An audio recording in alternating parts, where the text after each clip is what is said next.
All right मित्रों, स्वागत है आपका आपके अपने स्टडी मित्राधिक क्लासेस में। आज हम शुरू करने जा रहे हैं सेमेस्टर फर्स्ट सोशियोलॉजी की एक महा मैराथन क्लास।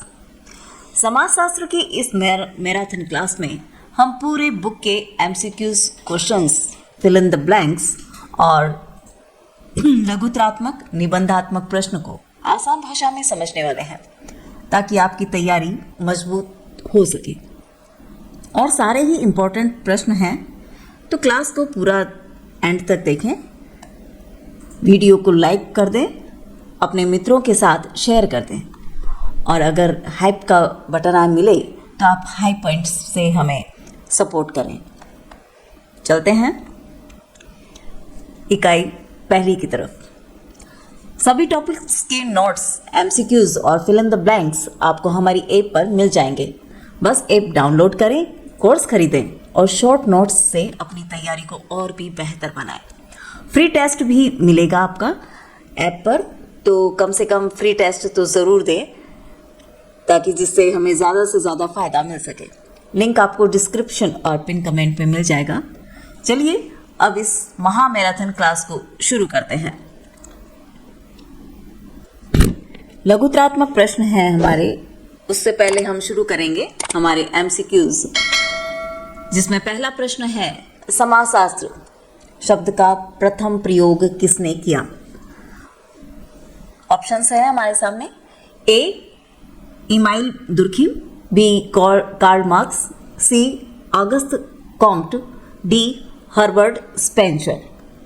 सही उत्तर है C August Comte. August Comte ने 1838 में समाजशास्त्र शब्द का प्रयोग किया। उन्हें समाजशास्त्र का जनक कहा जाता है क्योंकि उन्होंने इसे स्वतंत्र विज्ञान के रूप में स्थापित किया। दूसरा प्रश्न है सामाजिक संबंधों का जाल है, यह परिभाषा किसने दी। ऑप्शंस है हमारे पास, जिसमें बी सही है, मैकाइवर और पेज। मैकाइवर और पेज ने समाज को सामाजिक संबंधों का जाल कहा। उनके अनुसार समाज केवल व्यक्तियों का समूह नहीं बल्कि उनके बीच व्यवस्थित संबंधों की संरचना है। तीसरा प्रश्न है समाजशास्त्र किस प्रकार का विज्ञान है। ऑप्शंस है, उसमें बी सही उत्तर है, सामाजिक विज्ञान।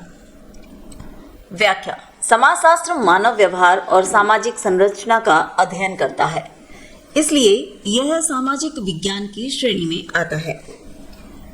4 सामाजिक तथ्य की अवधारणा किसने दी। ऑप्शंस हमारे सामने हैं, जिसमें सी सही उत्तर है, दुर्खिम ने सामाजिक तथ्य की अवधारणा दी। उनके अनुसार सामाजिक तथ्य व्यक्ति से बाहर होते हैं और व्यक्ति पर बाध्यकारी प्रभाव डालते हैं। अगला प्रश्न है समाजशास्त्रीय कल्पना की अवधारणा किसने दी। ऑप्शंस में बी सही ऑप्शन है, सी राइट मिल्स ने समाजशास्त्रीय कल्पना की अवधारणा दी। इसके माध्यम से व्यक्तिगत समस्याओं को सामाजिक संरचना से जोड़कर देखा जाता है।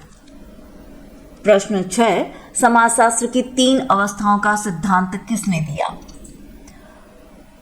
सी ऑप्शन सही है, ऑगस्ट कॉम्ट ने समाज के विकास की 3 अवस्थाएं बताई, धार्मिक, तत्वमीमांसीय और सकारात्मक अवस्था। यह उनका प्रसिद्ध सिद्धांत है। अगला प्रश्न है समाजशास्त्र का अध्ययन किस पर केंद्रित है। ऑप्शंस में सी ऑप्शन सही है, सामाजिक संबंधों पर। समाजशास्त्र सामाजिक संबंधों और अंतःक्रियाओं का अध्ययन करता है। यह व्यक्ति और समाज के पारस्परिक संबंधों को समझने का प्रयास करता है। अगला प्रश्न है समाजशास्त्र क्या है का अध्ययन करता है, न कि क्या होना चाहिए। प्रश्न को ध्यान से समझें। समाजशास्त्र क्या है का अध्ययन करता है, न कि क्या होना चाहिए। यह किस विशेषता को दर्शाता है। ऑप्शंस में सी ऑप्शन सही है, सकारात्मक विज्ञान। समाजशास्त्र तथ्यात्मक अध्ययन करता है। यह आदर्श स्थिति नहीं बल्कि वास्तविक स्थिति का विश्लेषण करता है, इसलिए यह सकारात्मक विज्ञान है। अगला प्रश्न है, समाजशास्त्र का औपचारिक दृष्टिकोण किससे संबंधित है? बी ऑप्शन सही है, सामाजिक संबंधों के रूप। औपचारिक समाजशास्त्र सामाजिक संबंधों के स्वरूप और संरचना का अध्ययन करता है। इसमें संबंधों की प्रकृति पर बल दिया जाता है। अगला प्रश्न है, समाजशास्त्र और सामान्य ज्ञान में मुख्य अंतर क्या है? ऑप्शंस दे रखे हैं, उसमें सी हमारा सही उत्तर है। समाजशास्त्र वैज्ञानिक पद्धति अपनाता है। समाजशास्त्र प्रेक्षण, परीक्षण और विश्लेषण की वैज्ञानिक विधि अपनाता है। सामान्य ज्ञान अनुभव और परंपरा पर आधारित होता है। अब आते हैं फिलिंग द ब्लैंक्स की ओर। समाजशास्त्र शब्द लैटिन के सोसिस और ग्रीक के लोगस से बना है। समाजशास्त्र के जनक ऑगस्ट कॉम्ट को कहा जाता है। समाज सामाजिक संबंध का जाल है। सामाजिक तथ्य की अवधारणा दुर्खिम ने दी। समाजशास्त्र एक सामाजिक विज्ञान है। लघुतरात्मक प्रश्नों की तरफ चलते हैं। समाजशास्त्र को समझाइए। समाजशास्त्र वह सामाजिक विज्ञान है जो मानव समाज, सामाजिक संबंधों और सामाजिक संस्थाओं का वैज्ञानिक अध्ययन करता है। यह समाज की संरचना, प्रक्रियाओं और समस्याओं को समझने का प्रयास करता है। समाजशास्त्र केवल घटनाओं का वर्णन नहीं करता, बल्कि उनके कारणों की भी खोज करता है। इसका उद्देश्य समाज के कार्य करने के तरीके को स्पष्ट करना है। मुख्य बिंदु से समझते हैं। समाजशास्त्र सामाजिक संबंधों का व्यवस्थित अध्ययन करता है। यह वैज्ञानिक पद्धति के माध्यम से अध्ययन करता है। समाजशास्त्र व्यक्ति और समाज के संबंध को स्पष्ट करता है। यह सामाजिक परिवर्तन की प्रक्रिया को समझाता है। यूँ समझिए कि समाजशास्त्र क्या है। समाजशास्त्र एक ऐसा सामाजिक विज्ञान है जो हमारे पूरे समाज को समझने की कोशिश करता है। यह केवल लोगों की भीड़ को नहीं देखता, बल्कि उनके बीच बने संबंधों को समझता है। मतलब लोग कैसे रहते हैं, कैसे सोचते हैं, कैसे एक दूसरे से जुड़ते हैं और समाज कैसे चलता है। समाजशास्त्र सिर्फ घटनाओं को गिनता नहीं है, यह भी पूछता है कि ऐसा क्यों हुआ और उसके पीछे कारण क्या है। इसीलिए समाजशास्त्र समाज की संरचना, संस्थाएं, संबंध और परिवर्तन सबका वैज्ञानिक अध्ययन करता है। तो जब भी समाज को समझना हो तो समाजशास्त्र हमारा मार्गदर्शन बनता है। अगला प्रश्न है, समाजशास्त्रीय परिप्रेक्ष्य को परिभाषित कीजिए। समाजशास्त्रीय परिप्रेक्ष्य वह दृष्टिकोण है जिसके माध्यम से हम सामाजिक घटनाओं को व्यापक सामाजिक संदर्भ में समझते हैं। यह व्यक्ति की समस्याओं को समाज की संरचना से जोड़कर देखता है। यह केवल व्यक्तिगत कारणों पर नहीं, बल्कि सामाजिक कारणों पर भी ध्यान देता है। इससे सामाजिक वास्तविकता को गहराई से समझा जा सकता है। मुख्य बिंदु है, यह व्यक्तिगत समस्याओं को सामाजिक संदर्भ में समझता है। यह सामाजिक संरचना और प्रक्रियाओं पर ध्यान देता है। यह व्यापक दृष्टिकोण प्रदान करता है। यह सामाजिक तथ्यों का विश्लेषण करता है। यह पूर्वाग्रह रहित अध्ययन को प्रोत्साहित करता है। यह सामाजिक चेतना को विकसित करता है।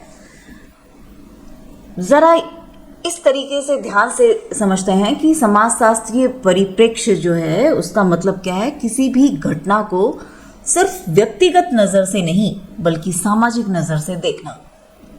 मान लीजिए किसी छात्रा को नौकरी नहीं मिल रही, तो समाजशास्त्रीय दृष्टि कहती है सिर्फ उसकी योग्यता मत देखिए, पूरी सामाजिक व्यवस्था देखिए, रोजगार की स्थिति, शिक्षा व्यवस्था, आर्थिक ढांचा, इन सबको जोड़कर समझिए। यही है समाजशास्त्रीय परिप्रेक्ष्य, व्यक्ति की समस्या को समाज से जोड़कर देखना। यह हमें गहराई से सोचने की आदत देता है और पूर्वाग्रह से बचाता है। अगला प्रश्न है, मैक्स वेबर की समाजशास्त्र की परिभाषा लिखिए। मैक्स वेबर के अनुसार समाजशास्त्र वह विज्ञान है जो सामाजिक क्रिया को समझने और उसका व्याख्यात्मक विश्लेषण करने का प्रयास करता है। वेबर ने सामाजिक क्रिया के अर्थ को महत्वपूर्ण माना। उन्होंने कहा कि समाजशास्त्र का कार्य मानव व्यवहार के पीछे के उद्देश्य और अर्थ को समझना है। यह व्याख्यात्मक पद्धति पर आधारित है। मुख्य बिंदु: वेबर ने सामाजिक क्रिया को अध्ययन का केंद्र माना। उन्होंने व्यवहार के पीछे के अर्थ पर बल दिया। समाजशास्त्र व्याख्यात्मक विज्ञान है। सामाजिक क्रिया में उद्देश्य और भावना सम्मिलित होते हैं। वेबर ने व्यक्तिपरक अर्थ को महत्व दिया। उनका दृष्टिकोण बहुकारक विश्लेषण पर आधारित है। मैक्स वेबर की समाजशास्त्र की परिभाषा लिखी। देखिए, इसको हम इस तरीके से समझते हैं कि वेबर ने कहा, समाजशास्त्र वह विज्ञान है जो सामाजिक क्रिया को समझता है। अब सामाजिक क्रिया क्या है? जब कोई व्यक्ति किसी और को ध्यान में रखकर कोई काम करता है तो वह सामाजिक क्रिया होती है। वेबर कहते हैं, जिस सिर्फ काम मत देखिए, उसके पीछे का उद्देश्य समझिए। क्यों किया, किस भावना से किया, किस सोच से किया, यही समाजशास्त्र का असली काम है। व्यवहार के पीछे छिपे अर्थ को समझना। तो वेबर ने समाजशास्त्र को व्याख्यात्मक विज्ञान माना। अगला प्रश्न है, शुद्ध समाजशास्त्र और अनुपयुक्त समाजशास्त्र में अंतर स्पष्ट कीजिए। शुद्ध समाजशास्त्र का उद्देश्य केवल ज्ञान प्राप्त करना होता है, जबकि अनुपयुक्त समाजशास्त्र उस ज्ञान का प्रयोग सामाजिक समस्याओं के समाधान में करता है। शुद्ध समाजशास्त्र सैद्धांतिक होता है और अनुसंधान पर केंद्रित रहता है। अनुपयुक्त समाजशास्त्र व्यवहारिक और सुधारात्मक होता है। दोनों मिलकर समाज की समझ और सुधार में योगदान देते हैं। मुख्य बिंदु है, शुद्ध समाजशास्त्र सैद्धांतिक अध्ययन पर आधारित है। अनुपयुक्त समाजशास्त्र व्यवहारिक समाधान पर प्रस्तुत करता है। शुद्ध समाजशास्त्र ज्ञान की खोज करता है। अनुपयुक्त समाजशास्त्र समाज सुधार से जुड़ा है। दोनों एक दूसरे के पूरक हैं। समाज के विकास में दोनों का योगदान महत्वपूर्ण है। इसको यूं समझते हैं कि शुद्ध और अनुपयुक्त समाजशास्त्र, शुद्ध समाजशास्त्र का काम है ज्ञान प्राप्त करना, मतलब सिद्धांत बनाना, तथ्यों का अध्ययन करना। लेकिन अनुप्रयुक्त समाजशास्त्र उस ज्ञान का उपयोग करता है। मान लीजिए गरीबी एक समस्या है, शुद्ध समाजशास्त्र उसके कारणों को समझेगा और अनुप्रयुक्त समाजशास्त्र उसका समाधान सुझाएगा। देखिए, शुद्ध समाजशास्त्र क्या करता है, उसके कारण को समझता है, और अनुप्रयुक्त क्या करता है, वो समाजशास्त्र उसका समाधान मार्गदर्शन करता है। तो एक ज्ञान देता है और दूसरा उस ज्ञान को समाज सुधार में लगाता है। एक जना ज्ञान दे रहा है और दूसरा समाज को सुधारने में लग जाता है, यानी उसी ज्ञान को काम में ले रहा है। दोनों एक दूसरे के पूरक हैं। दोनों मिलकर समाज को समझते भी हैं और सुधार भी करते हैं। अगले प्रश्न की तरफ चलते हैं। वैज्ञानिक अभिमुखन क्या है? वैज्ञानिक अभिमुखन का अर्थ है समाजशास्त्र का अध्ययन वैज्ञानिक पद्धति से करना।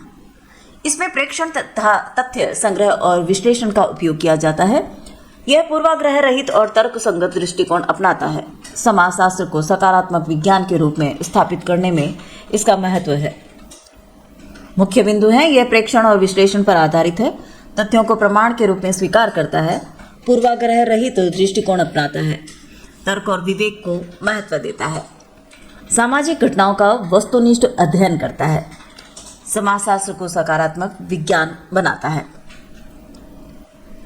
वैज्ञानिक अभिमुखन का मतलब है समाजशास्त्र को वैज्ञानिक तरीके से पढ़ना, मतलब सिर्फ अंदाजा नहीं लगाना, बल्कि इस तथ्य इकट्ठा करना, प्रेक्षण करना और फिर निष्कर्ष निकालना। इसमें पूर्वाग्रह की जगह नहीं होती, तर्क और प्रमाण की बात होती है। समाजशास्त्र कहता है जो है उसे वैसा ही देखो। यही कारण है कि समाजशास्त्र को सकारात्मक विज्ञान भी कहा जाता है। अगला प्रश्न है, समाजशास्त्र तथा अन्य सामाजिक विज्ञान का संबंध स्पष्ट कीजिए। समाजशास्त्र का संबंध इतिहास, अर्थशास्त्र, राजनीति विज्ञान और मानव शास्त्र से है। सभी सामाजिक विज्ञान मानव जीवन के विभिन्न पक्षों का अध्ययन करते हैं। समाजशास्त्र इन सभी के साथ समन्वय स्थापित करता है, वह व्यापक दृष्टिकोण प्रदान करता है। मुख्य बिंदु आपके सामने है।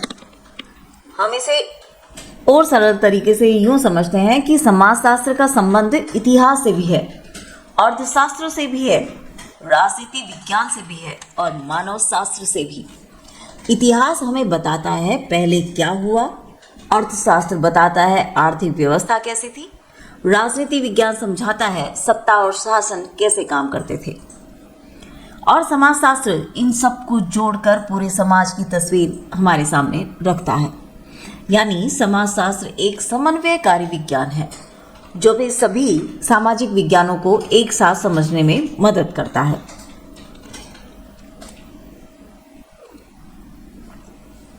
अगला प्रश्न है, समाजशास्त्र की प्रकृति समझाइए। समाजशास्त्र सामाजिक विज्ञान है जो वस्तुनिष्ठ और वैज्ञानिक पद्धति अपनाता है। यह सैद्धांतिक तथा व्यवहारिक दोनों रूपों में कार्य करता है। समाजशास्त्र सामान्यीकरण करता है और सामाजिक नियमों की खोज करता है। यह सकारात्मक और अनुभवजन्य विज्ञान है। मुख्य बिंदु आपके सामने ही है। हम इसको और सरल तरीके में यूं समझते हैं, यह एक सामाजिक विज्ञान है, मतलब यह मनुष्य और समाज से जुड़ा है। दूसरी बात, यह वैज्ञानिक पद्धति अपनाता है, मतलब तथ्य, प्रमाण और विश्लेषण। तीसरी बात, यह सामान्य नियमों की खोज करता है, केवल एक घटना नहीं बल्कि पूरे समाज में लागू होने वाले सिद्धांत।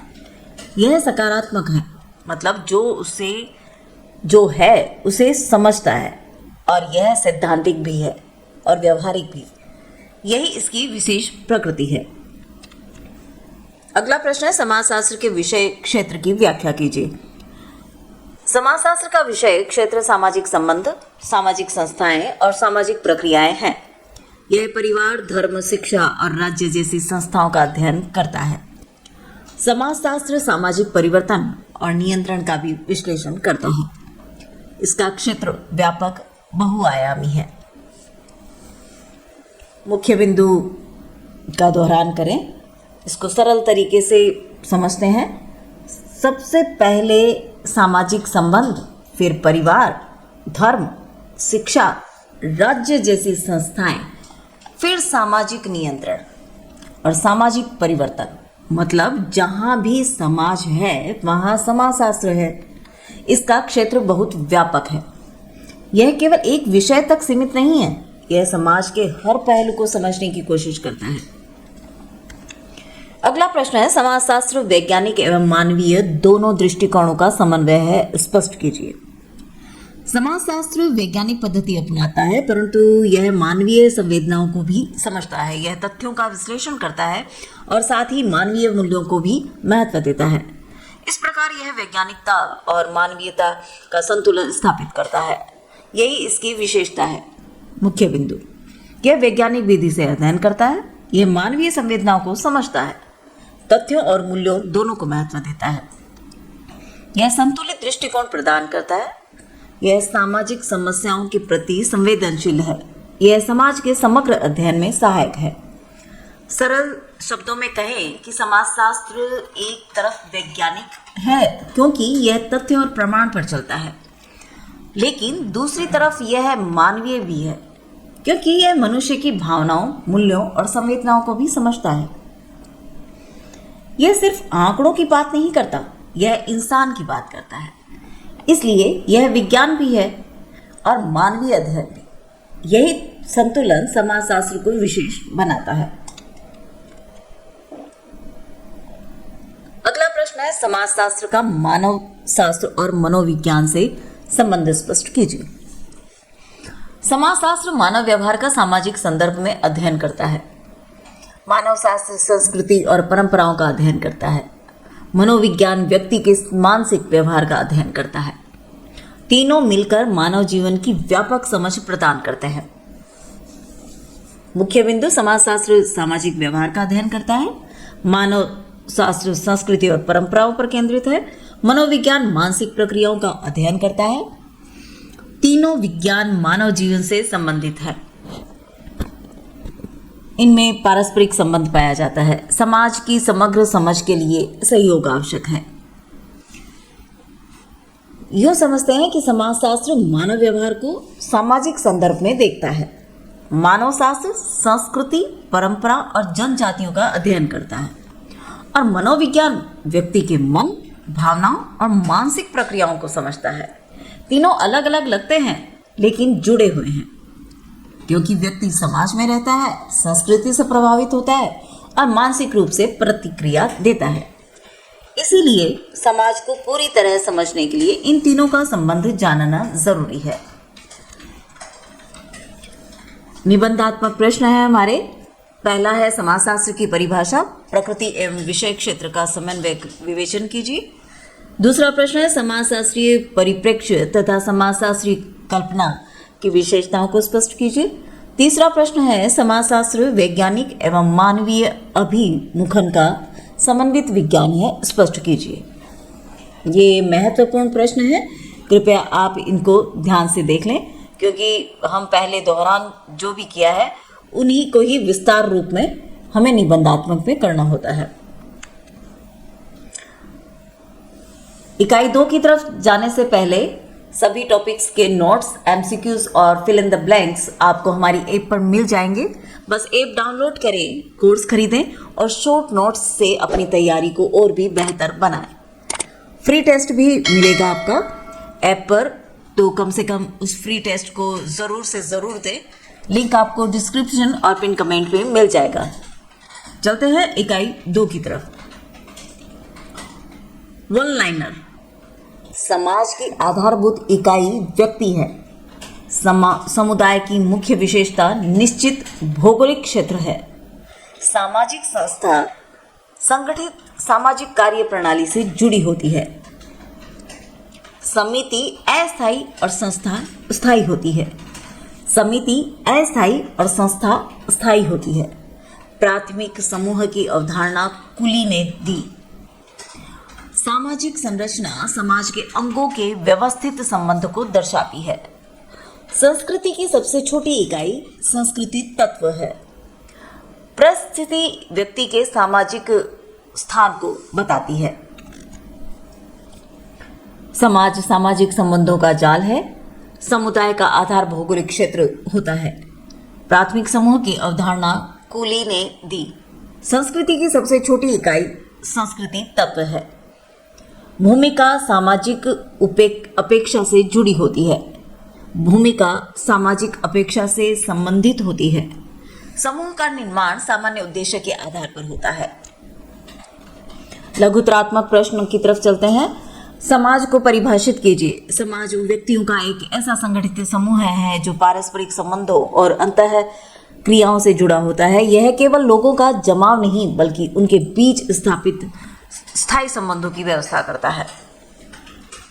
समाज में सहयोग, संघर्ष, नियंत्रण और परिवर्तन जैसी प्रक्रियाएं निरंतर चलती रहती हैं। समाज मानव जीवन का आधार है। मुख्य बिंदु आपके सामने है। इसको हम और भी सरल तरीके से समझते हैं। क्या समाज सिर्फ लोगों की भीड़ है? नहीं, समाज उन व्यक्तियों का संगठित समूह है जो आपस में जुड़े होते हैं, जो एक दूसरे से संबंध रखते हैं, लगातार अंतः क्रिया करते हैं। मतलब हम बात करते हैं, मिलते हैं, सहयोग करते हैं, संघर्ष भी चलते हैं। यही सब मिलकर समाज बनते हैं। समाज एक अमूर्त संरचना है। इसे छू नहीं सकते, लेकिन महसूस कर सकते हैं। याद रखिए, समाज मानव जीवन की आधारशिला है। इसके बिना व्यक्ति अधूरा है। प्रश्न 2, सामाजिक संरचना को परिभाषित कीजिए। सामाजिक संरचना से तात्पर्य समाज के विभिन्न अंगों, संरचना, संस्थाओं के बीच व्यवस्थित संबंधों से है। यह समाज का ढांचा है जिसके अंतर्गत परिवार, धर्म, शिक्षा, राज्य जैसी संस्थाएं कार्य करती हैं। सामाजिक संरचना स्थिर नहीं होती, बल्कि परिवर्तनशील होती है। यह समाज की व्यवस्था और संतुलन बनाए रखती है। मुख्य बिंदु है, सामाजिक संरचना समाज का ढांचा है, विभिन्न संस्थाओं के संबंधों से निर्मित होती है। संरचना में स्थिरता और संतुलन पाया जाता है। यह समाज के कार्य करने की पद्धति को स्पष्ट करती है। संरचना समय के साथ परिवर्तनशील होती है। यह सामाजिक संगठन की आधारशिला है। इसको सरल तरीके से समझते हैं। सामाजिक संरचना, इसे आसान भाषा में यूँ समझते हैं कि जैसे किसी घर का ढांचा होता है, वैसे ही समाज का भी एक ढांचा होता है। परिवार, धर्म, शिक्षा, राज्य, ये सब मिलकर समाज की संरचना बनाते हैं। सामाजिक संरचना इन सबके बीच संबंधों की व्यवस्था है। यह समाज में संतुलन और स्थिरता बनाए रखती है।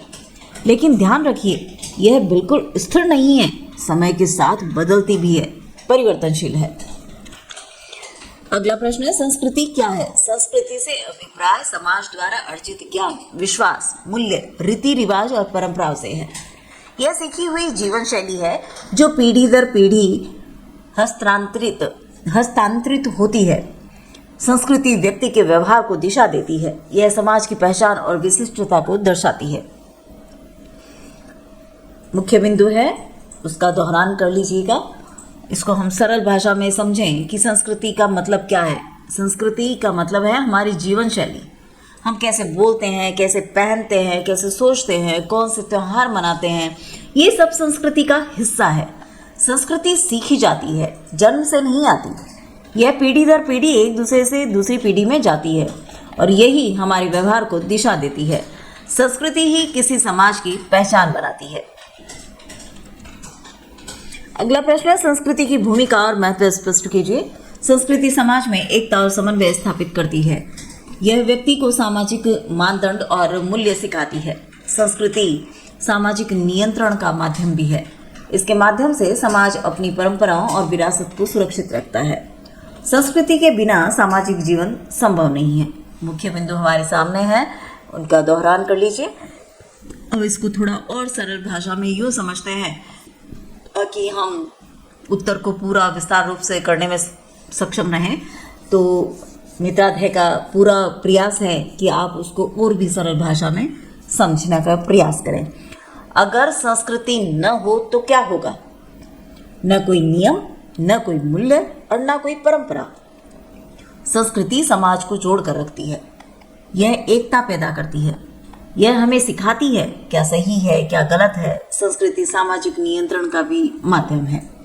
यह हमारी विरासत को सुरक्षित रखती है और समय के साथ खुद को बदल भी लेती है। इसलिए संस्कृति समाज की आत्मा है। अगला प्रश्न है, समुदाय की विशेषताएं लिखिए। समुदाय एक निश्चित भौगोलिक क्षेत्र में रहने वाले लोगों का समूह है। इसमें हम की भावना पाई जाती है। समुदाय में घनिष्ठ और प्रत्यक्ष संबंध होते हैं। यह सामाजिक जीवन का प्राथमिक रूप है। समुदाय में साझा हित और सहयोग की भावना होती है। मुख्य बिंदु हैं ही आपके सामने। हम इसको और थोड़ा सरल करते हैं। जो एक निश्चित भौगोलिक क्षेत्र में रहता है, जैसे गांव, मोहल्ला या कॉलोनी, समुदाय में हम की भावना होती है। लोग एक दूसरे को जानते हैं, घनिष्ठ संबंध होते हैं, साझा हित होते हैं, साझा परंपराएं होती हैं। समुदाय सामाजिक जीवन का सबसे मूल रूप है। यहीं से व्यक्ति समाज को जीना सीखता है। अगला प्रश्न है, सामाजिक संस्था का महत्व समझाइए। सामाजिक संस्था समाज की आवश्यकताओं की पूर्ति के लिए विकसित स्थायी व्यवस्था है। यह सामाजिक जीवन को संगठित और नियमित बनाती है। परिवार, धर्म, शिक्षा और राज्य प्रमुख संस्थाएं हैं। संस्था सामाजिक स्थिरता और संतुलन बनाए रखने में सहायक होती हैं। मुख्य बिंदु है, संस्था समाज की स्थायी व्यवस्था है, सामाजिक आवश्यकताओं की पूर्ति करती है, संस्था व्यवहार को नियंत्रित करती है, सामाजिक स्थिरता को बनाए रखती है, संस्था समाज में अनुशासन स्थापित करती है। यह सामाजिक संगठन का प्रमुख अंग है। सरल शब्दों में यूं कहूं कि समाज यूं ही अपने आप नहीं चलता, उसे चलाने के लिए कुछ स्थायी व्यवस्थाएं होती हैं। इन्हीं को हम सामाजिक संस्था कहते हैं। परिवार, धर्म, शिक्षा, राज्य, ये सब संस्थाएं हैं। इनका काम है समाज की ज़रूरतों को पूरा करना। परिवार हमें पालन पोषण देता है, शिक्षा संस्था ज्ञान देती है, राज्य व्यवस्था बनाए रखता है, यानी संस्था समाज को संगठित और व्यवस्थित बनाती है। अगर संस्थाएं ना हो तो समाज में अव्यवस्था फैल जाएगी। इसीलिए सामाजिक संस्था समाज की स्थिरता और संतुलन की आधारशिला है। अगला प्रश्न है, संस्था और समिति में अंतर स्पष्ट कीजिए। संस्था एक स्थायी सामाजिक व्यवस्था है, जबकि समिति किसी विशेष उद्देश्य के लिए बनाई गई अस्थायी संगठन है। संस्था परंपरागत और व्यापक होती है, जबकि समिति सीमित होती है और उद्देश्य केंद्रित होते हैं। संस्था सामाजिक जीवन का आधार है, जबकि समिति विशिष्ट कार्य हेतु गठित होती है। मुख्य बिंदु हैं, दोहरान करें, इसको और सरल तरीके से समझने का प्रयास करते हैं कि संस्था और समिति दोनों शब्द मिलते जुलते लगते हैं, लेकिन अर्थ अलग अलग है। संस्था समाज की स्थायी व्यवस्था है, जैसे परिवार या शिक्षा, यह लंबे समय तक चलती है और समाज की मूल जरूरतों से जुड़ी होती है। लेकिन समिति किसी विशेष उद्देश्य के लिए बनाई जाती है, जैसे विद्यालय में वार्षिक समारोह समिति, काम पूरा हुआ समिति समाप्त। यानी संस्था स्थायी है, समिति अस्थायी है। संस्था व्यापक है, समिति सीमित उद्देश्य वाली है। यही दोनों के बीच मुख्य अंतर है। अगला प्रश्न है, स्थिति और भूमिका के प्रकार स्पष्ट कीजिए। स्थिति व्यक्ति का सामाजिक स्थान है, जबकि भूमिका उस स्थान से जुड़ी अपेक्षित व्यवहार है। स्थिति जन्म से प्राप्ति या प्रयास से अर्जित हो सकती है। भूमिका स्थिति के अनुसार बदलती रहती है। दोनों मिलकर सामाजिक संरचना को स्पष्ट करते हैं। मुख्य बिंदु है स्थिति व्यक्ति का सामाजिक स्थान है, भूमिका उस स्थान से जुड़ी अपेक्षा है। स्थिति जन्मजात या अर्जित हो सकती है, भूमिका सामाजिक व्यवहार को दिशा देती है। स्थिति और भूमिका परस्पर संबंधित है, दोनों सामाजिक संरचना के अंग हैं। मुख्य सरल तरीके से समझने का प्रयास करते हैं। स्थिति और भूमिका की स्थिति का मतलब है समाज में आपका स्थान, जैसे छात्रा, माता, शिक्षा, अधिकारी। यह आपकी सामाजिक स्थिति है। स्थिति दो प्रकार की होती है, जन्म से मिली हुई और प्रयास से प्राप्त की हुई। अब भूमिका क्या है? जिस स्थिति में आप हैं उसके अनुसार समाज आपसे जो व्यवहार चाहता है वही आपकी भूमिका है। देखिए, समाज आपकी भूमिका या आपकी स्थिति के अनुसार व्यवहार चाहता है और वही आपकी भूमिका है। जैसे एक छात्रा की भूमिका है पढ़ाई करना, एक अध्यापिका की भूमिका है पढ़ाना। यानी स्थिति स्थान है और भूमिका उस स्थान का कर्तव्य। दोनों मिलकर सामाजिक संरचना को स्पष्ट करते हैं। अगला प्रश्न है, सामाजिक संरचना एक प्रमुख अवधारणा है, स्पष्ट कीजिए। उत्तर है, सामाजिक संरचना समाज के संगठित ढांचे को दर्शाती है। इसके माध्यम से समाज के विभिन्न अंगों का संबंध समझा जाता है। यह समाज में स्थिरता और संतुलन बनाए रखती है। सामाजिक संरचना के बिना समाज की कार्य प्रणाली को समझना कठिन है।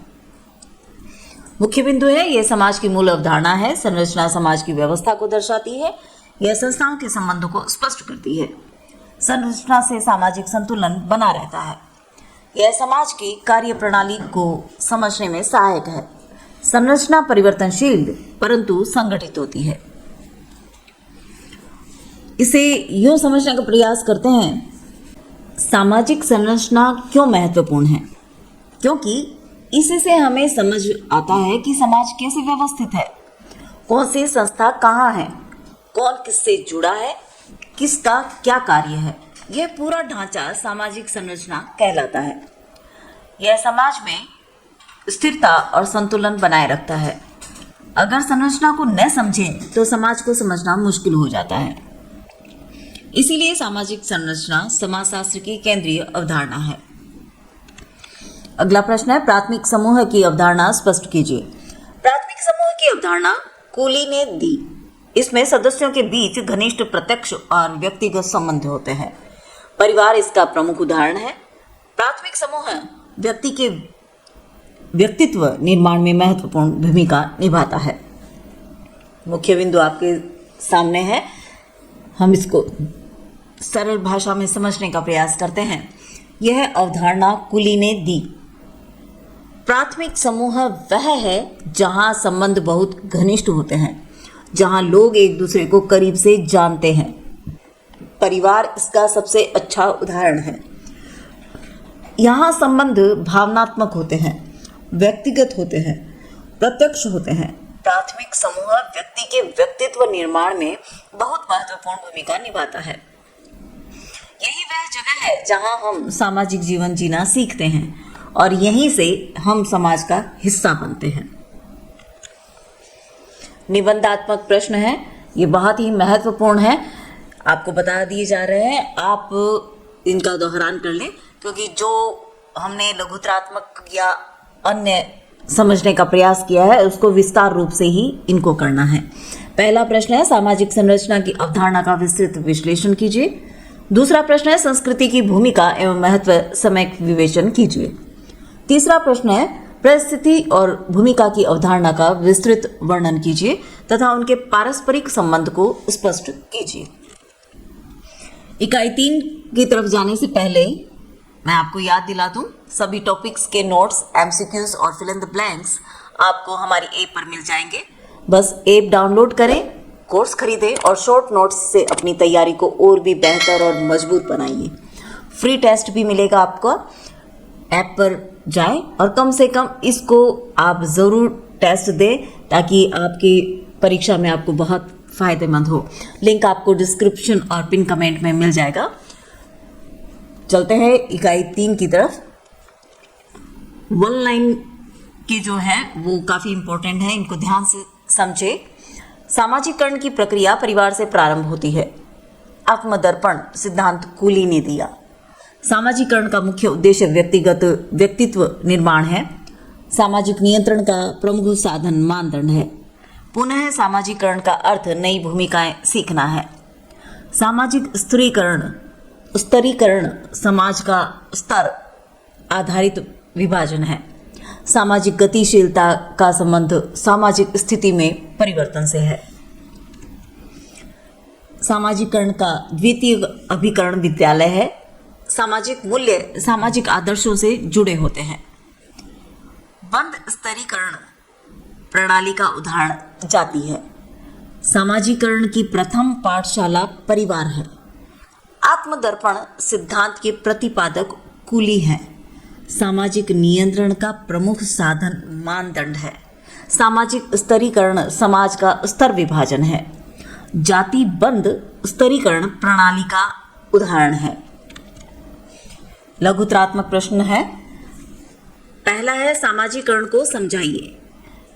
सामाजिकरण वह प्रक्रिया है जिसके माध्यम से व्यक्ति समाज के मानदंड, मूल्य और व्यवहार को सीखता है।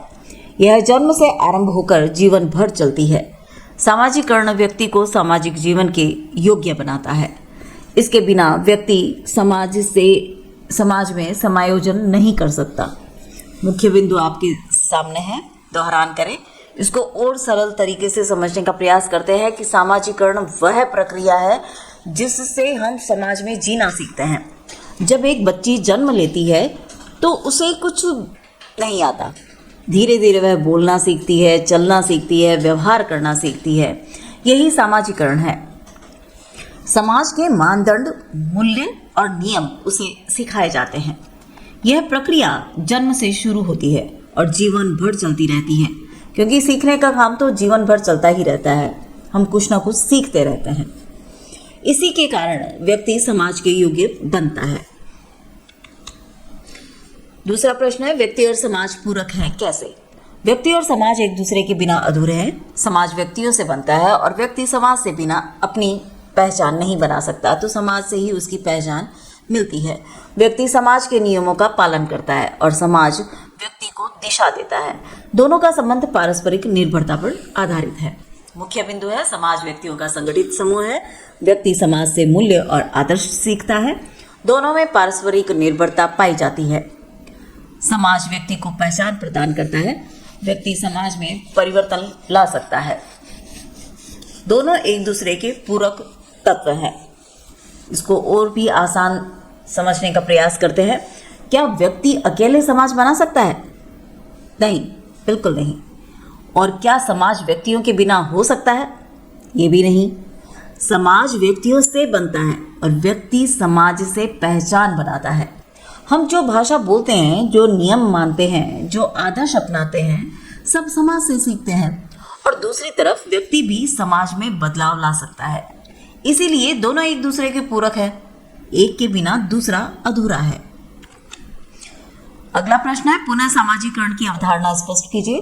पुनः सामाजिकरण वह प्रक्रिया है जिसमें व्यक्ति नई परिस्थितियों के अनुसार नए व्यवहार और भूमिकाएं सीखता है। यह तब होता है जब व्यक्ति का सामाजिक परिवेश बदलता है। उदाहरण के रूप में विवाह या नौकरी परिवर्तन को लिया जा सकता है। यह सामाजिकरण की निरंतर प्रक्रिया का भाग है। मुख्य बिंदु आपके सामने हैं, इनका दोहरान करें। इसको और भी सरल तरीके से यूँ समझते हैं, जब कोई छात्रा कॉलेज से नौकरी में जाती है तो उसे नए नियम सीखने पड़ते हैं, पुराने व्यवहार बदलने पड़ते हैं। इसी को कहते हैं पुनः सामाजिकरण। जब जीवन में नई परिस्थितियाँ आती हैं तो हमें नई भूमिकाएं सीखनी पड़ती हैं। विवाह, नौकरी, स्थान परिवर्तन, इन सब में व्यक्ति को फिर से ढलना पड़ता है। यानी सामाजिकरण एक बार नहीं, बार बार होता है। परिवर्तन तो निरंतर चलता ही रहता है और जब तक हम समाज में रहते हैं, सामाजिकरण होता है तो हमें बार बार उन परिस्थितियों के अनुसार हमें बदलना पड़ता है। सामाजिक स्तरीकरण क्या है? सामाजिक स्तरीकरण समाज का स्तरों में विभाजन है। यह विभाजन आर्थिक, सामाजिक या राजनीतिक आधार पर होता है। स्तरीकरण असमानता को दर्शाता है। समाज में उच्च और निम्न वर्ग इसी प्रक्रिया के परिणाम है। मुख्य बिंदु, यह समाज का स्तर विभाजन है। स्तरीकरण असमानता को दर्शाता है। यह आर्थिक और सामाजिक आधार पर होता है। समाज में पदानुक्रम उत्पन्न करता है। यह स्थिर या गतिशील दोनों हो सकता है। यह सामाजिक संरचना का महत्वपूर्ण अंग है। यूँ समझते हैं कि सामाजिक स्तरीकरण यह समाज का स्तरों में विभाजन है।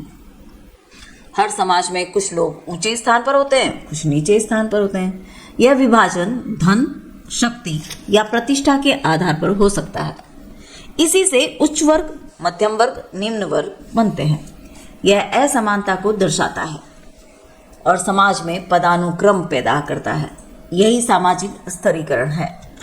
अगला प्रश्न है, सामाजिक नियंत्रण की अवधारणा स्पष्ट कीजिए। सामाजिक नियंत्रण वह प्रक्रिया है जिसके द्वारा समाज अपने सदस्यों के व्यवहार को नियंत्रित करता है। यह मानदंड, मूल्य और कानून के माध्यम से कार्य करता है। इसका उद्देश्य सामाजिक व्यवस्था बनाए रखना है। इसके बिना समाज में अराजकता उत्पन्न हो सकती है। मुख्य बिंदु आपके समक्ष हैं, आप दोहरान करें। इसको और सरल तरीके में यूँ समझते हैं, अगर समाज में कोई नियम ही ना हो तो क्या होगा? अव्यवस्थाएं हो जाएंगी। इसीलिए समाज अपने सदस्यों के व्यवहार को नियंत्रित करता है। मानदंड, मूल्य, कानून, इन सब के माध्यम से व्यवहार को दिशा दी जाती है ताकि समाज में शांति और व्यवस्था बनी रहे। अगर सामाजिक नियंत्रण न हो तो अराजकता फैल सकती है। इसीलिए सामाजिक नियंत्रण समाज की स्थिरता के लिए आवश्यक है। अगला प्रश्न है, सामाजिक नियंत्रण क्या है? इसके प्रकार बताइए। सामाजिक नियंत्रण समाज द्वारा अपनाए गए वे उपाय हैं जिनसे व्यवहार नियंत्रित होता है। इसके दो प्रमुख प्रकार हैं, औपचारिक और अनौपचारिक नियंत्रण। औपचारिक नियंत्रण में कानून और नियम आते हैं। अनौपचारिक नियंत्रण में परंपरा, रीति और जनमत सम्मिलित होते हैं। मुख्य बिंदु का दोहरान करें। अब हम सामाजिक नियंत्रण को थोड़ा इस तरीके से समझने का प्रयास करते हैं कि सामाजिक नियंत्रण का मतलब है समाज द्वारा बनाए गए वे साधन जिनसे लोगों के व्यवहार को नियंत्रित किया जाता है। लेकिन यह नियंत्रण दो तरह से होता है। पहला है औपचारिक नियंत्रण, जिसमें कानून, नियम, अदालत और दंड आते हैं। दूसरा है अनौपचारिक नियंत्रण, जिसमें परंपराएं, रीति रिवाज, जनमत और परिवार का दबाव शामिल होता है। यह औपचारिक नियंत्रण सरकारी व्यवस्था से जुड़ा होता है और अनौपचारिक नियंत्रण दैनिक जीवन से जुड़ा होता है। दोनों मिलकर समाज में अनुशासन और संतुलन बनाए रखते हैं। अगला प्रश्न है, कूली का आत्मदर्पण सिद्धांत स्पष्ट कीजिए। कूली के अनुसार व्यक्ति अपनी छवि दूसरों की प्रतिक्रियाओं के आधार पर बनाता है। व्यक्ति सोचता है कि दूसरे उसे कैसे देखते हैं। इस कल्पना के आधार पर वह अपने व्यवहार को संशोधित करता है। इस प्रक्रिया को आत्मदर्पण सिद्धांत कहा जाता है। मुख्य बिंदु, व्यक्ति दूसरों की प्रतिक्रिया को स्वयं को पहचानता है। यह व्यक्तित्व निर्माण की प्रक्रिया है। दूसरों की स्वीकृति महत्वपूर्ण होती है। व्यवहार सामाजिक प्रतिक्रिया से प्रभावित होता है। यह सामाजिकरण से जुड़ा सिद्धांत है। आत्मबोध सामाजिक संपर्क से विकसित होता है। कूली का आत्मदर्पण सिद्धांत स्पष्ट कीजिए। अब एक बहुत ही रोचक सिद्धांत समझिए, कूली का आत्मदर्पण सिद्धांत। कूली कहते हैं हम खुद को वैसे ही देखने लगते हैं जैसे हमें लगता है दूसरे हमें देखते हैं। मान लीजिए अगर लोग किसी छात्रा से कहते हैं कि वह बहुत होशियार है तो धीरे धीरे वह खुद को भी होशियार मानने लगती है, और अगर बार बार कहा जाए कि वह कमज़ोर है तो उसका आत्मविश्वास भी कम हो सकता है। यानी हमारी आत्म छवि दूसरों की प्रतिक्रिया से बनती है। इसी प्रतिक्रिया या प्रक्रिया को आत्मदर्पण सिद्धांत कहा जाता है। अगला प्रश्न है, सामाजिकरण और मानव व्यक्तित्व में संबंध स्पष्ट कीजिए। सामाजिकरण मानव व्यक्तित्व के विकास का आधार है। व्यक्ति समाज से मूल्य, आदर्श और व्यवहार सीखता है। ये तत्व उसके व्यक्तित्व को आकार देते हैं। बिना सामाजिकरण के संतुलित व्यक्तित्व संभव नहीं है। मुख्य बिंदु, सामाजिकरण व्यक्तित्व निर्माण का आधार है। यह सामाजिक मानदंड सिखाता है। व्यक्तित्व समाज से प्रभावित होता है। यह नैतिक और सामाजिक विकास को बढ़ावा देता है। परिवार और विद्यालय महत्वपूर्ण भूमिका निभाते हैं। सामाजिकरण संतुलित व्यक्तित्व विकसित करता है। अब इसको इस तरीके से समझते हैं कि व्यक्तित्व कैसे बनता है। क्या हम जन्म से ही पूरा व्यक्तित्व लेकर आते हैं? नहीं, सामाजिकरण ही हमारे व्यक्तित्व को आकार देता है। परिवार हमें बोलना, चलना, व्यवहार करना सिखाता है। विद्यालय हमें अनुशासन और जिम्मेदारी सिखाता है। मित्र समूह सहयोग और प्रतिस्पर्धा सिखाते हैं। इन सबके प्रभाव से व्यक्तित्व विकसित होता है। इसीलिए सामाजिकरण के बिना संतुलित व्यक्तित्व संभव नहीं है। अगला प्रश्न है, बंद एवं खुली स्तरीकरण प्रणाली स्पष्ट कीजिए। बंद स्तरीकरण प्रणाली में स्थिति जन्म से निर्धारित होती है और परिवर्तन संभव नहीं होता। जाति इसका उदाहरण है। खुली स्तरीकरण प्रणाली में व्यक्ति अपने प्रयास से स्थिति बदल सकता है। वर्ग व्यवस्था इसका उदाहरण है।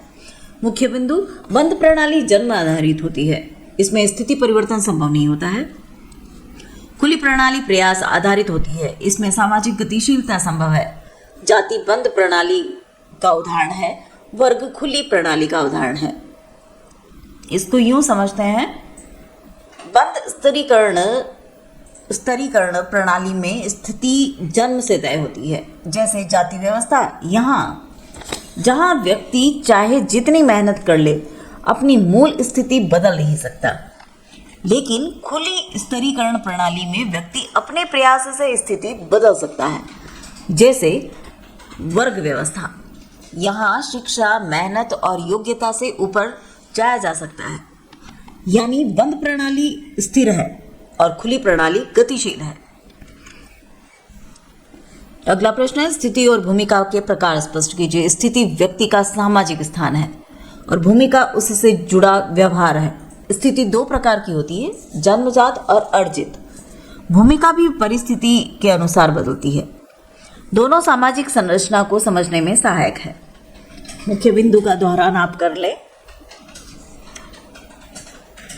हम इसे यूं समझते हैं कि स्थिति का मतलब है समाज में आपका स्थान और भूमिका का मतलब है उस स्थान के अनुसार आपका व्यवहार। जैसी हमारी भूमिका है उसी के अनुसार हमारा व्यवहार। स्थिति दो प्रकार की होती है, जन्मजात और एक अर्जित। जन्मजात स्थिति जैसे बेटी होना, अर्जित स्थिति जैसे डॉक्टर बनना।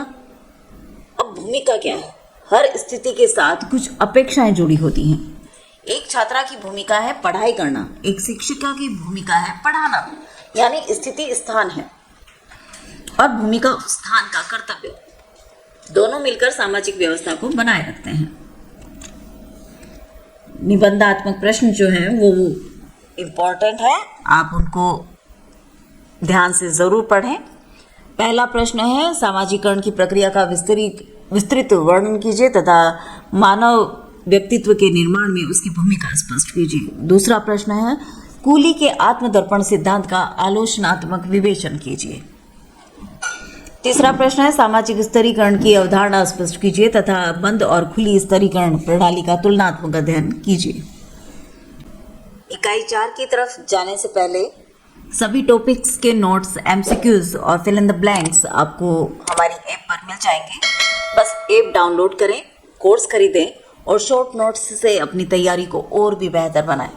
फ्री टेस्ट भी मिलेगा आपका ऐप पर, कम से कम उसको ज़रूर देने का पूरी कोशिश करें ताकि हमें परीक्षा में फ़ायदा मिले। लिंक आपको डिस्क्रिप्शन और पिन कमेंट में मिल जाएगा। चलते हैं यूनिट 4 की तरफ।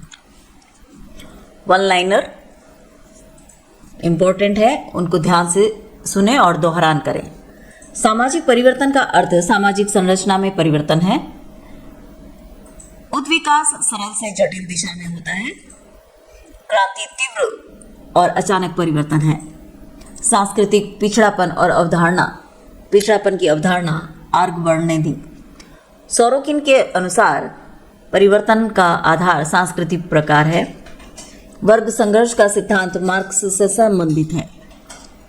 विकास योजनाबद्ध जबकि प्रगति मूल्य आधारित होती है। सामाजिक परिवर्तन के प्रमुख कारक आर्थिक और सांस्कृतिक है। चक्रीय सिद्धांत परिवर्तन को उत्थान पतन के चक्र के रूप में देखता है। रैखिक सिद्धांत निरंतर प्रगति को स्वीकार करता है। उत्विकास सरल से जटिल अवस्था की ओर बढ़ता है। सांस्कृतिक पिछड़ापन सिद्धांत के प्रतिपादक ऑर्गबन है। वर्ग संघर्ष का सिद्धांत मार्क्स ने दिया। सोरोकिन ने परिवर्तन को सांस्कृतिक परिवर्तन के रूप में समझाया। क्रांति एक तीव्र सामाजिक परिवर्तन है। लघुत्रात्मक प्रश्न है। पहला, सामाजिक परिवर्तन की परिभाषा दीजिए। सामाजिक परिवर्तन से अभिप्राय समाज की संरचना, संस्थाओं और संबंधों में समय के साथ होने वाले परिवर्तन से है। यह समाज की व्यवस्था और कार्य प्रणाली में बदलाव को दर्शाता है। सामाजिक परिवर्तन निरंतर और सार्वभौमिक प्रक्रिया है। यह आर्थिक, सांस्कृतिक और राजनीतिक कारणों से उत्पन्न होता है। मुख्य बिंदु, सामाजिक परिवर्तन समाज की संरचना में बदलाव है। यह समय के साथ घटित होने वाली प्रक्रिया है। यह सार्वभौमिक और निरंतर है। परिवर्तन बहुआयामी कारणों से होता है। यह सामाजिक संतुलन को प्रभावित करता है। परिवर्तन समाज की गतिशीलता को दर्शाता है। इनको इस तरीके से समझते हैं, क्या समाज हमेशा एक जैसा रहता है? नहीं, समय के साथ समाज बदलता रहता है। यही बदलाव सामाजिक परिवर्तन कहलाता है। जब समाज की संरचना, संस्थाएं और संबंध बदलते हैं तो उसे सामाजिक परिवर्तन कहते हैं। यह एक दिन में नहीं होता, धीरे धीरे भी हो सकता है और कभी कभी तेज भी, कभी कम भी। यह प्रक्रिया जो है वो निरंतर चलती रहती है। आर्थिक कारण, सांस्कृतिक बदलाव और राजनीतिक परिस्थितियां इसे प्रभावित करती हैं। यानी सामाजिक परिवर्तन समाज की गतिशीलता का प्रमाण है। अगला प्रश्न है, प्रगति क्या है? प्रगति वह परिवर्तन है जिसे समाज सकारात्मक व वांछनीय मानता है। यह सुधार और उन्नति की दिशा में होने वाला परिवर्तन है। प्रगति मूल्य आधारित अवधारणा है। इसमें नैतिक और सामाजिक दृष्टि से उन्नति का विचार निहित होता है। मुख्य बिंदु, प्रगति सकारात्मक परिवर्तन को दर्शाती है। यह मूल्य आधारित अवधारणा है। प्रगति उन्नति की दिशा में होती है। यह सामाजिक सुधार से जुड़ी है। प्रगति में नैतिक तत्व सम्मिलित होते हैं। हर परिवर्तन को प्रगति नहीं कहा जा सकता। प्रगति नहीं होता। हर परिवर्तन जो है वो प्रगति नहीं है। प्रगति वही परिवर्तन है जिसे समाज अच्छा मानता है, जो सुधार की दिशा में हो, जो उन्नति लाए। जैसे शिक्षा का फैलना, अंधविश्वास का कम होना, ये प्रगति के उदाहरण है। प्रगति हमेशा मूल्य आधारित होती है। इसमें नैतिक दृष्टि से बेहतर स्थिति की कल्पना होती है। इसीलिए याद रखिए, हर बदलाव प्रगति नहीं, लेकिन हर प्रगति एक सकारात्मक बदलाव है। अगला प्रश्न है, सामाजिक परिवर्तन की प्रमुख प्रक्रियाएं बताइए। सामाजिक परिवर्तन विभिन्न प्रक्रियाओं के माध्यम से घटित होता है। प्रमुख प्रक्रियाओं में उद्विकास, क्रांति, प्रगति और विकास सम्मिलित है। ये प्रक्रियाएं समाज में अलग अलग गति और स्वरूप से परिवर्तन लाती हैं। प्रत्येक प्रक्रिया की अपनी विशेषताएं होती हैं। मुख्य बिंदु, उद्विकास क्रमिक परिवर्तन को दर्शाता है। क्रांति तीव्र और व्यापक परिवर्तन है। प्रगति सकारात्मक दिशा का संकेत है। विकास योजनाबद्ध परिवर्तन है। प्रत्येक प्रक्रिया का स्वरूप अलग होता है। ये प्रक्रियाएं समाज को गतिशील बनाती हैं। अब सवाल ये है कि परिवर्तन होता कैसे है। सामाजिक परिवर्तन अलग अलग प्रक्रियाओं से होता है। पहली है उद्विकास, जो धीरे धीरे और क्रमिक बदलाव है। दूसरी है क्रांति, जो अचानक और तेज परिवर्तन है।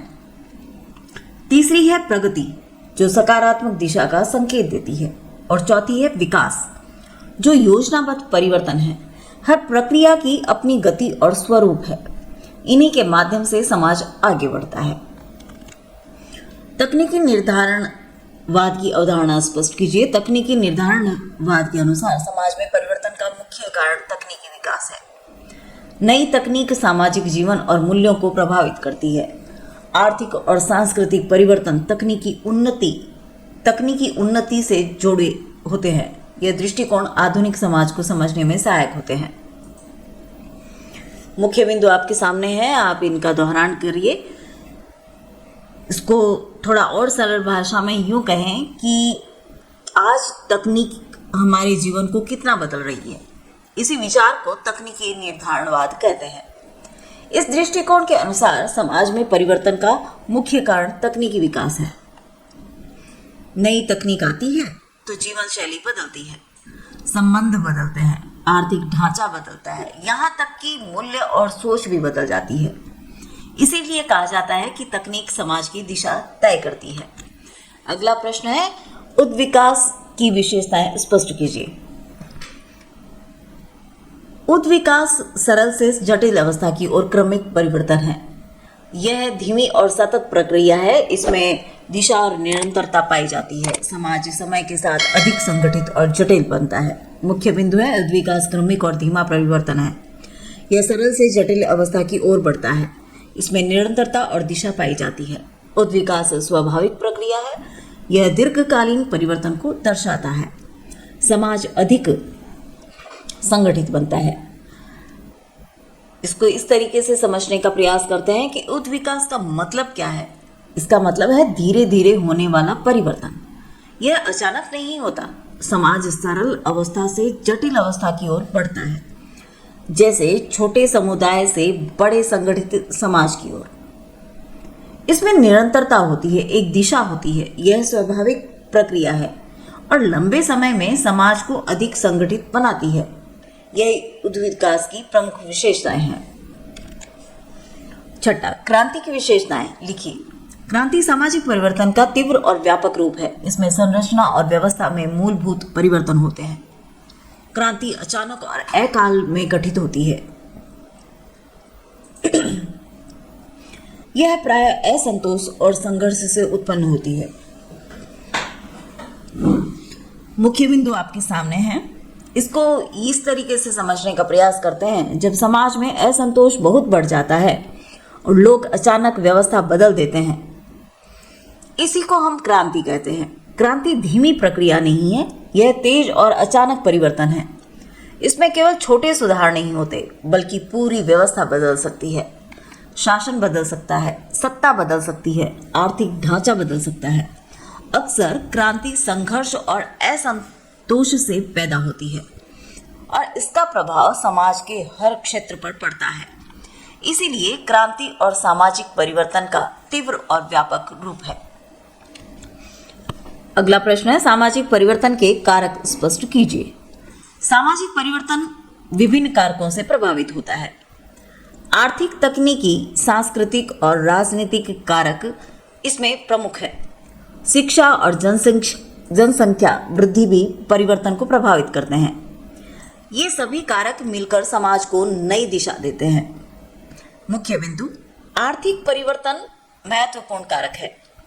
तकनीकी विकास समाज को प्रभावित करता है। सांस्कृतिक मूल्य परिवर्तन को दिशा देते हैं।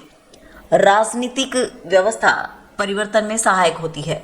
शिक्षा जागरूकता बढ़ाती है। जनसंख्या परिवर्तन का प्रभाव डालती है। अब सवाल आता है, परिवर्तन क्यों होता है? इसके पीछे कई कारण होते हैं। आर्थिक कारक, जब धन, उत्पादन और संस्थानों में बदलाव आता है। तकनीकी कारक, नई मशीनें, नई खोजें। सांस्कृतिक कारक, मूल्यों और विचारों में परिवर्तन। राजनीतिक कारक, नई नीतियां और शासन व्यवस्था। शिक्षा भी एक बड़ा कारक है और जनसंख्या वृद्धि भी। ये सब मिलकर समाज को नई दिशाएं देते हैं। अगला प्रश्न है, विकास और प्रगति में अंतर स्पष्ट कीजिए। विकास योजनाबद्ध और लक्ष्य आधारित परिवर्तन है। प्रगति मूल्य आधारित सकारात्मक परिवर्तन है। विकास आर्थिक और सामाजिक संरचना से जुड़ा है। प्रगति नैतिक और आदर्श दृष्टि से संबंधित है। मुख्य बिंदु का दोहरान करें। इसको हम सरल तरीके से इस तरीके से समझने का प्रयास करते हैं कि विकास का मतलब है योजनाबद्ध और लक्ष्य आधारित परिवर्तन। जैसे सरकार द्वारा बनाई गई योजनाएं, वही प्रगति का मतलब है सकारात्मक और वांछनीय परिवर्तन। विकास हो सकता है लेकिन वह हमेशा अच्छा हो यह जरूरी नहीं। प्रगति में नैतिक और सामाजिक उन्नति का भाव होता है। इसीलिए हर प्रगति एक अच्छा बदलाव है, लेकिन हर विकास जरूरी नहीं कि प्रगति हो। अगला प्रश्न है, कार्ल मार्क्स का भौतिकवादी इतिहास दृष्टिकोण स्पष्ट कीजिए। मार्क्स के अनुसार इतिहास का आधार आर्थिक संरचना है। उत्पादन साधनों पर नियंत्रण समाज को वर्गों में विभाजित करता है। वर्ग संघर्ष सामाजिक परिवर्तन का मुख्य कारण है। आर्थिक आधार में परिवर्तन से संपूर्ण सामाजिक व्यवस्था बदल जाती है। मुख्य बिंदु आपके सामने है, आप दोहरान करें। कार्ल मार्क्स का दृष्टिकोण समझने का प्रयास करते हैं कि कार्ल मार्क्स कहते हैं इतिहास का आधार आर्थिक संरचना है। जिसके पास उत्पादन के साधन हैं वही समाज में शक्तिशाली होता है। इसी से समाज वर्गों में बढ़ जाता है। एक तरफ पूंजीपति, दूसरी तरफ श्रमिक, इनके बीच संघर्ष होता है और यही वह वर्ग संघर्ष सामाजिक परिवर्तन का मुख्य कारण बनता है। जब आर्थिक आधार बदलता है तो पूरी सामाजिक व्यवस्था बदल जाती है। अगला प्रश्न है, सोरोकिन सामाजिक परिवर्तन को कैसे समझाते हैं? सोरोकिन ने सामाजिक परिवर्तन को सांस्कृतिक परिवर्तन के रूप में समझाया। उन्होंने विचार प्रधान, इंद्रिय प्रधान और आदर्शवादी संस्कृति का उल्लेख किया। उनके अनुसार समाज इन अवस्थाओं के बीच चक्र में चलता है। जब एक संस्कृति चरम पर पहुंचती है तो दूसरी का उदय होता है। मुख्य बिंदु है परिवर्तन का आधार संस्कृति है। उन्होंने 3 सांस्कृतिक प्रकार बताए। समाज चक्रीय प्रक्रिया से गुजरता है। सांस्कृतिक संतुलन आवश्यक है। चरम अवस्था के बाद नई अवस्था आती है। परिवर्तन निरंतर और आवर्ती है। इसको सरल भाषा में कहें तो सोरोकिन का दृष्टिकोण है कि उन्होंने कहा सामाजिक परिवर्तन का आधार संस्कृति है।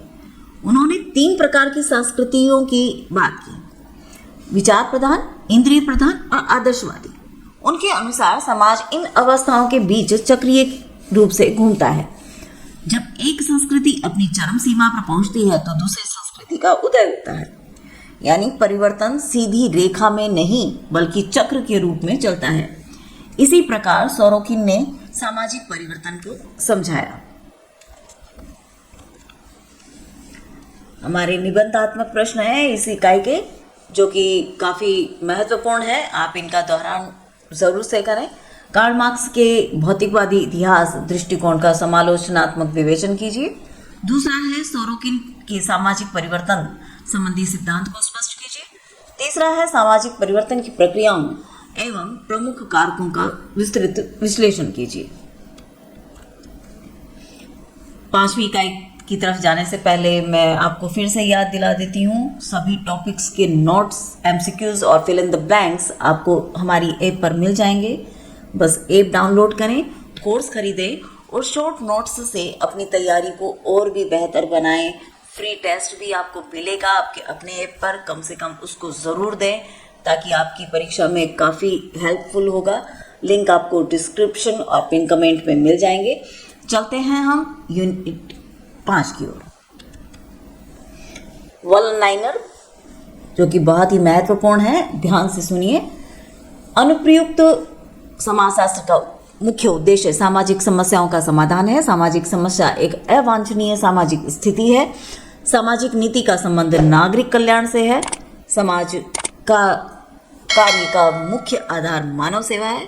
समाज कार्य का मुख्य आधार क्या है? मानव सेवा है। सामाजिक सर्वेक्षण का उपयोग तथ्य संग्रह के लिए होता है। सामाजिक चेतना सामाजिक जागरूकता को दर्शाती है। सामाजिक चेतना सामाजिक जागरूकता को दर्शाती है। सामाजिक नियोजन का उद्देश्य योजनाबद्ध सामाजिक विकास है। सामुदायिक विकास का मुख्य तत्व सामुदायिक सहभागिता है। जनमत समाज की सामूहिक राय है। सामाजिक कल्याण का लक्ष्य सामाजिक न्याय और समाज अवसर है। अनुप्रयुक्त समाजशास्त्र का उद्देश्य सामाजिक समस्याओं का समाधान है। सामाजिक नीति नागरिकों के कल्याण के लिए बनाई जाती है। समाज कार्य मानव सेवा पर आधारित है। सामाजिक सर्वेक्षण वैज्ञानिक तथ्य संग्रह की विधि है। सामुदायिक विकास में लोगों की सहभागिता आवश्यक है। लघुतरात्मक के पहला प्रश्न है, सामाजिक समस्या की परिभाषा दीजिए। सामाजिक समस्या वह स्थिति है जिसे समाज का बड़ा वर्ग अवांछनीय मानता है और जिसके कारण सामाजिक संतुलन प्रभावित होता है। यह केवल व्यक्तिगत कठिनाई नहीं बल्कि सामूहिक चिंता का विषय होती है। बेरोजगारी, गरीबी और अपराध इसके उदाहरण हैं।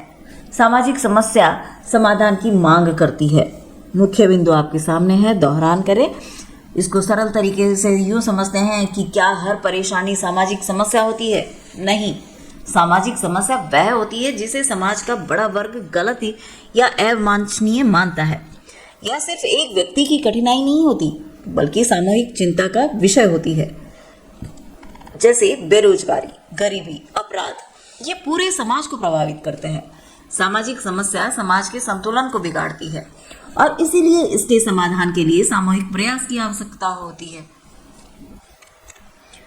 दूसरा प्रश्न है, अनुप्रयुक्त समाजशास्त्र क्या है? अनुप्रयुक्त समाजशास्त्र समाजशास्त्रीय ज्ञान का व्यवहारिक उपयोग है। इसका उद्देश्य सामाजिक समस्याओं का समाधान प्रस्तुत करना है। यह अनुसंधान और नीति निर्माण में सहायक होता है। अनुप्रयुक्त समाजशास्त्र समाज सुधार से जुड़ा हुआ है। इनके मुख्य बिंदु जो है उसका दोहरान करें। यूँ समझते हैं कि अनुप्रयुक्त समाजशास्त्र यह केवल सिद्धांत पढ़ने तक सीमित नहीं है। यह समाजशास्त्रीय ज्ञान का व्यवहारिक उपयोग है। सिर्फ पढ़ने तक सीमित नहीं होता है उसको जब तक हम व्यवहार में नहीं लाते हैं। मतलब जो हमने सिद्धांतों में सीखा उसे वास्तविक जीवन में लागू करना। जो हम सीख रहे हैं उसको हम व्यवहार में भी लाएं। सामाजिक समस्याओं का समाधान खोजना, यह अनुसंधान को नीति निर्माण से जोड़ता है और समाज सुधार में सक्रिय भूमिका निभाता है। यही अनुप्रयुक्त समाजशास्त्र की विशेषता है। अगला प्रश्न है, समाजशास्त्र के उपयोग स्पष्ट कीजिए। समाजशास्त्र समाज को समझने और सुधारने में सहायक है। यह सामाजिक समस्याओं के कारणों का विश्लेषण करता है। समाजशास्त्र नीति निर्माण में मार्गदर्शन प्रदान करता है। यह सामाजिक परिवर्तन की दिशा निर्धारित करने में उपयोगी है। मुख्य बिंदु का दोहरान करें। समाजशास्त्र पढ़ने से क्या लाभ है? समाजशास्त्र हमें समाज को समझने में मदद करता है। देखिए, जब तक हम समाजशास्त्र को पढ़ेंगे नहीं तो हमें समाज को समझने में थोड़ी कठिनाई होगी और इसको पढ़ने से हमें थोड़ी मदद मिल जाती है। यह बताता है कि समस्याएं क्यों पैदा होती हैं। यह नीति निर्माण में मार्गदर्शन देता है, सामाजिक सुधार के उपाय सुझाता है और परिवर्तन की दिशा स्पष्ट करता है। समाजशास्त्र सिर्फ ज्ञान नहीं देता, जागरूकता भी बढ़ाता है। इसीलिए इसका उपयोग बहुत व्यापक है। अगला प्रश्न है, समाजशास्त्र और सामाजिक समस्याओं का संबंध स्पष्ट कीजिए। समाजशास्त्र सामाजिक समस्याओं का वैज्ञानिक अध्ययन करता है। यह उनके कारणों और प्रभावों का विश्लेषण करता है। समाजशास्त्र समाधान के लिए व्यवहारिक सुझाव देता है। इस प्रकार यह सामाजिक सुधार में महत्वपूर्ण भूमिका निभाता है। मुख्य बिंदु आपके सामने है, उसका दोहरान करें। इन दोनों का संबंध जो है वो समाजशास्त्र और सामाजिक समस्या, इन दोनों को हम इस तरीके से समझते हैं कि सामाजिक समस्याएं समाज में मौजूद वास्तविक चुनौतियां हैं और समाजशास्त्र उनका वैज्ञानिक अध्ययन करता है। यह उनके कारणों को खोजता है, उनके प्रभाव को समझता है, फिर समाधान के लिए व्यवहारिक सुझाव देता है। इस प्रकार समाजशास्त्र सामाजिक सुधार का मार्ग दिखाता है और सामाजिक चेतना को भी जगाता है। अगला प्रश्न है, समाजशास्त्र और सामाजिक परिवर्तन का संबंध स्पष्ट कीजिए। समाजशास्त्र सामाजिक परिवर्तन की प्रकृति और कारणों का अध्ययन करता है। यह परिवर्तन की दिशा और प्रभाव को समझाता है। समाजशास्त्र परिवर्तन को संतुलित और सकारात्मक बनाने में सहायक है। यह परिवर्तन के लिए वैज्ञानिक आधार प्रदान करता है। मुख्य बिंदु आपके सामने है, उसका आप कृपया दोहरान करें। इसको और सरल तरीके में यूँ समझते हैं कि परिवर्तन समाज का स्वभाव है और समाजशास्त्री उसी परिवर्तन का अध्ययन करता है। देखिए, ये तो स्वभाव है कि परिवर्तन होना है, लेकिन उस परिवर्तन का अध्ययन कौन करता है? समाजशास्त्र करता है। यह समझाता है परिवर्तन क्यों होता है, कैसे होता है और उसका प्रभाव क्या है। समाजशास्त्र संतुलित और सकारात्मक परिवर्तन का समर्थन करता है। यह परिवर्तन को वैज्ञानिक आधार देता है और नीति निर्धारण में महत्वपूर्ण भूमिका निभाता है। अगला प्रश्न है, समाजशास्त्र और सामाजिक नीति का संबंध स्पष्ट कीजिए। सामाजिक नीति समाज की समस्याओं के समाधान हेतु बनाई जाती है। समाजशास्त्र इन नीतियों के निर्माण में तथ्य और विश्लेषण प्रदान करता है। यह नीतियों के प्रभाव का मूल्यांकन करता है। इस प्रकार समाजशास्त्र और सामाजिक नीति परस्पर संबंधित है। मुख्य बिंदु आपके सामने है। हम इसको इस तरीके से समझना है कि सामाजिक नीति क्या करती है। सामाजिक नीति समाज की समस्याओं के समाधान के लिए योजनाएं बनाती है, लेकिन ये योजनाएं किस आधार पर बनेंगी, यहीं पर समाजशास्त्र काम करता है। योजनाएं तो बनी, लेकिन किस आधार पर, वहां समाजशास्त्र काम आता है। समाजशास्त्र तथ्य देता है, समस्याओं का विश्लेषण करता है, बताता है समस्या कहाँ है, कितनी है और क्यों है। फिर उसी आधार पर नीतियां बनाई जाती हैं और बाद में समाजशास्त्र ही उन नीतियों का मूल्यांकन भी करता है। इसलिए समाजशास्त्र और सामाजिक नीति एक दूसरे से गहराई से जुड़े हुए हैं। अगला प्रश्न है, समाजशास्त्र अनुसंधान और सुधार दोनों से संबंधित है, स्पष्ट कीजिए। समाजशास्त्र केवल सैद्धांतिक अध्ययन तक सीमित नहीं है, यह अनुसंधान के माध्यम से सामाजिक तथ्यों को समझता है और सुधार के उपाय सुझाता है। समाजशास्त्र ज्ञान और क्रिया दोनों का समन्वय है। यह समाज के विकास में सक्रिय भूमिका निभाता है। मुख्य बिंदु है, समाजशास्त्र अनुसंधान पर आधारित है। यह सामाजिक तथ्यों का विश्लेषण करता है। समाजशास्त्र सुधारात्मक उपाय प्रस्तुत करता है। यह सिद्धांत और व्यवहार दोनों से जुड़ा है। यह समाज के विकास में सहायक है। यह सामाजिक समस्याओं के समाधान में योगदान देता है। इसको इस तरीके से समझते हैं कि समाजशास्त्र सिर्फ किताबों तक सीमित नहीं है। यह केवल सिद्धांत नहीं बनाता, बल्कि अनुसंधान करता है, सर्वेक्षण करता है, तथ्य जुटाता है, फिर उन तथ्यों के आधार पर सुधार के उपाय सुझाता है। यानी यह ज्ञान भी देता है और दिशा भी। यह सिद्धांत और व्यवहार दोनों को जोड़ता है। इसीलिए कहा जाता है समाजशास्त्र अनुसंधान और सुधार दोनों से संबंधित है। अगला प्रश्न है, सामाजिक नीति और क्रिया पर प्रकाश डालिए। सामाजिक नीति वह योजना है जो समाज के कल्याण के लिए बनाई जाती है। सामाजिक क्रिया इन नीतियों को लागू करने की प्रक्रिया है। दोनों मिलकर सामाजिक समस्याओं के समाधान में सहायक होते हैं। इनका उद्देश्य सामाजिक न्याय और समान अवसर प्रदान करना है।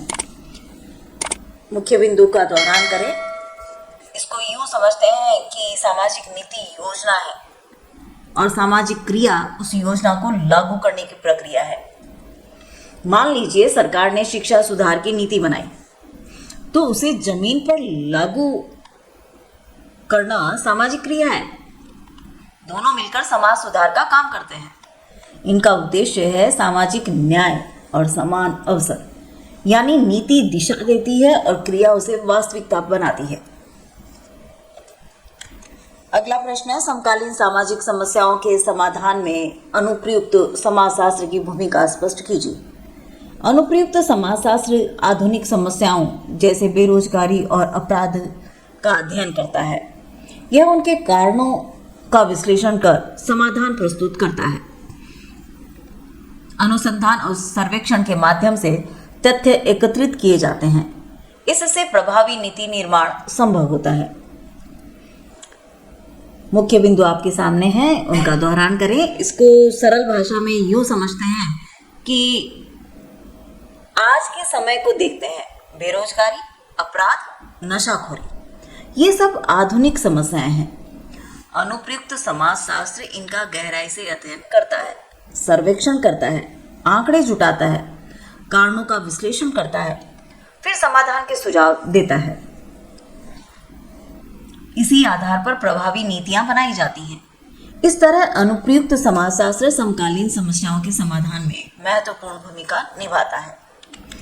अगला प्रश्न है, समाज कार्य और सामुदायिक विकास में समाजशास्त्र की भूमिका स्पष्ट कीजिए। समाजशास्त्र समाज कार्य और सामुदायिक विकास के लिए आधार प्रदान करता है। यह सामाजिक संरचना और समस्याओं को समझने में सहायता करता है। समाजशास्त्र के सिद्धांत व्यवहारिक कार्यों में मार्गदर्शन देते हैं। इससे समुदाय का समग्र विकास संभव होता है। मुख्य बिंदु आपके सामने है, दोहरान करें। समाज कार्य और सामुदायिक विकास में समाजशास्त्र की भूमिका स्पष्ट कीजिए। देखिए, समाज कार्य और सामुदायिक विकास ये दोनों व्यवहारिक क्षेत्र हैं, लेकिन इनका आधार समाजशास्त्र है। समाजशास्त्र समाज की संरचना और समस्याओं को समझने में मदद करता है। इसके सिद्धांत व्यवहारिक कार्यों को दिशा देते हैं। यह समुदाय की सहभागिता को बढ़ावा देता है और विकास योजनाओं को सही दिशा देता है। इस प्रकार समाजशास्त्र समाज कार्य और सामुदायिक विकास दोनों की आधारशिला है। अब आते हैं हमारे महत्वपूर्ण निबंधात्मक प्रश्नों की तरफ। देखिए, ये निबंधात्मक प्रश्न जो है वो बहुत ही महत्वपूर्ण है। आप इसको विस्तार रूप से जो है वो समझने का प्रयास करें। पहला प्रश्न है, समाजशास्त्र अनुसंधान और सामाजिक सुधार दोनों से संबंधित है, इसको स्पष्ट करें। दूसरा प्रश्न है, सामाजिक नीति और सामाजिक क्रिया के परस्पर संबंध का विश्लेषण कीजिए। तीसरा है, समकालीन सामाजिक समस्याओं के समाधान में अनुप्रयुक्त समाजशास्त्र की भूमिका का विवेचन कीजिए। ऑलराइट मित्रों, आज हमने सेमेस्टर फर्स्ट सोशियोलॉजी की एक महा मैराथन क्लास अटेंड की और जिस किताब से हमने यह विषय पढ़ा उस किताब का नाम है समाजशास्त्र के सिद्धांत, प्रिंसिपल्स ऑफ सोशियोलॉजी। तो आप इस क्लास को अच्छे से दोबारा देखें, रिवाइज करें। अगर आपको इस क्लास के best notes, MCQs, fill in the blanks और पूरा स्टडी मित्रा मटेरियल चाहिए तो उसके लिए आप मित्राधे क्लासेस का ऐप डाउनलोड कर सकते हैं। फ्री टेस्ट भी ऐप पर आपको मिल जाएगा, उसको ज़रूर दें ताकि आपको फ़ायदा मिले। ऐप डाउनलोड करने का लिंक आपको वीडियो के डिस्क्रिप्शन और पिन कमेंट में मिल जाएगा। तो बस इतना ही आज की क्लास के लिए। मिलते हैं सेम टाइम सेम जगह। तब तक के लिए जुड़े रहिए आपके अपने स्टडी मित्राधे क्लासेस के साथ। धन्यवाद।